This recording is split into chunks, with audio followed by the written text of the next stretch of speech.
I'm very, very proud of that, keeping everything in the United States. I'm Deb. I've been here for 2.5 years with the company, and I'm a seamstress. What's the favorite thing you've ever sewn? My 2 daughters and daughter-in-law's wedding dresses from scratch, no pattern. Well, my name is Bob Cheatham. I'm the operations manager here at the plant. So, my career has mainly been in automotive. And in automotive, you make a lot of things. This is something that you have an opportunity to make something that dramatically affects somebody's life.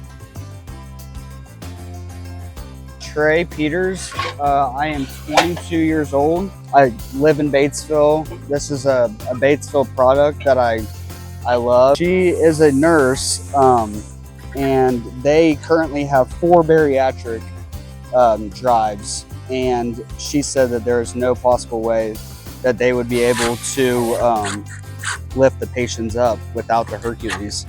And every time she says that, I just come home with a big smile. And in my head, I'm like, I'm just glad I can help